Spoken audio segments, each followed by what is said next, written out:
In your relationship, where do you stand emotionally? Are you the silenced one, the hopeful one, or the aware one? This simple test might help you gain deeper insight into your relationship dynamic. 1. You were about to meet him for the first time. You imagined sitting in a quiet cafe, just talking and getting to know each other. But he took you somewhere far more glamorous than you'd expected. He held your hand tightly and, not even 2 hours into the evening, said, "I know what I want.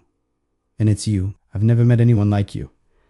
I want to build a life together." How would you feel in that moment? A. Maybe I'm not the kind of person who can carry such intense feelings. He said such beautiful things, but I don't think I could match that. B. Maybe that's just how love begins, fast and intense. His emotions are strong. Maybe I'm just too cautious. C. His words were flattering. Sure.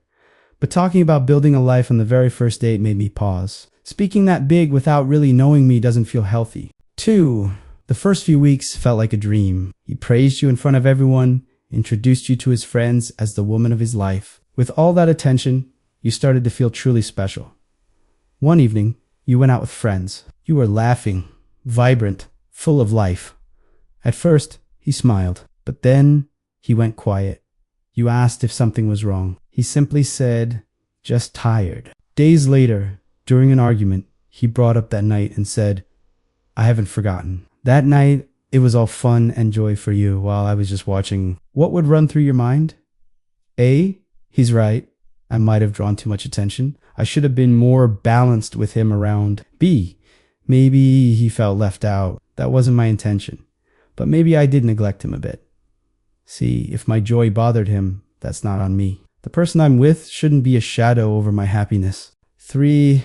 You'd been working hard for a while. Your mind was cluttered, and you felt overwhelmed.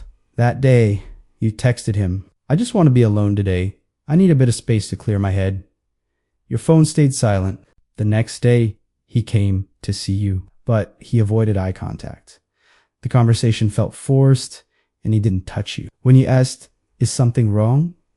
he replied, "No, I'm fine. Just matching your vibe." Suddenly, your small need for space had turned into a canyon of distance. What would go through your mind? A. You said, "Maybe I was too harsh. I shouldn't have pushed him away like that." B. He's probably hurt. I mean, of course he wanted to spend time together. Maybe I acted too abruptly. C.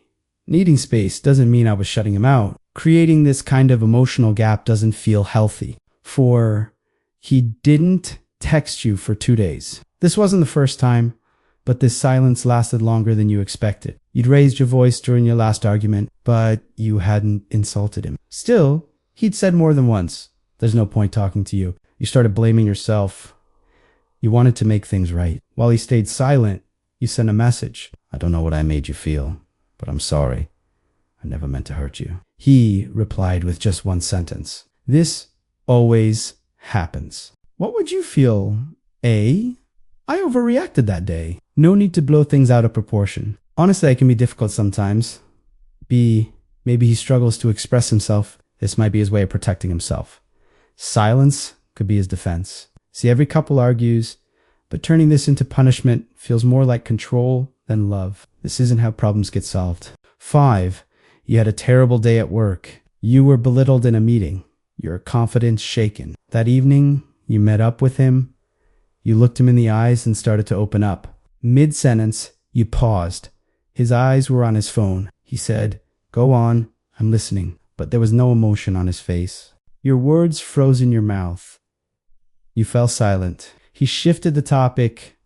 "You know what really annoyed me today? The parking situation again." What would go through your mind? A. Maybe I overshared. You shouldn't dump too much on someone else. I probably overwhelmed him. B. Maybe he had a tough day too. You can't expect everyone to be perfectly attentive all the time. It's okay just this once. See, if listening to my bad day is too much for him, then this doesn't feel like a real emotional connection. 6. You had styled your hair differently that day. You felt good, confident. When you met up, his eyes did not meet your face. They dropped to your bag. "Is that new? Looks nice." I saw Lena with the same one the other day. She really knows how to pick the best stuff. You smiled, said nothing. During dinner, something caught your attention. He seemed more focused on the people walking past than on you. On the way home, he looked at a selfie you took together and said, "You look kind of different lately." Not sure what it is though. Was it a compliment? A criticism? You couldn't tell, but something in you dimmed. What would you feel? A, so he noticed, maybe it wasn't he a good change after all. I'm not as stylish as Lena. I probably shouldn't have tried so hard. B, maybe he's just tired or distracted. I shouldn't overanalyze what he said. I'm sure he didn't mean anything by it. C, feeling good about myself and then being knocked down like this again can't be a coincidence. If this keeps happening, something's not right. 7, you had been preparing for that presentation for weeks. It went incredibly well. After the meeting, your manager personally congratulated you. You came home glowing with excitement, ready to share it all with him. You hoped he'd say something like you were amazing. Instead, he said, "Well, your audience must have been really patient then."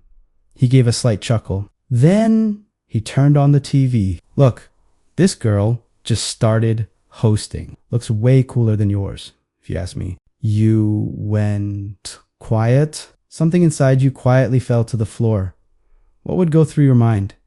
A, maybe I overhyped it. I talked too much, and you lost interest. He's probably right, Ty exaggerated how big of a deal it was. B, maybe he was just distracted or having a weird day. Not everyone can be encouraging all the time.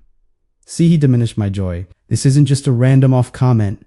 It is a pattern, and I need to see it for what it is. 8, after a heated argument, you didn't hear from him for days. No messages, no calls. It wasn't the first time. He'd gone radio silent before, saying he needed to think. But this time, it lasted longer. Just when you were starting to move on, a message popped up one morning. There's still so much left unsaid. Maybe we're still figuring each other out. The tone was familiar, but he didn't explain what would change. He simply returned, and you opened the door again. But he wasn't his 100% self like that first day. There was no longing in his eyes, just routine. What would you feel? A, I did push too hard during that argument. It's only fair that he needed space. The fact that he came back, that counts for something. B, maybe things can change with time. It's hard to put feelings into words, but at least he reached out. That means something. C, he left and came back without caring anything from what happened. There's no sense of responsibility, no real change. This isn't closure. It is a loop. 9, you were planning to meet up with some friends you hadn't seen in a while. The sun was out. You were in good spirits. You texted your plans, but he frowned.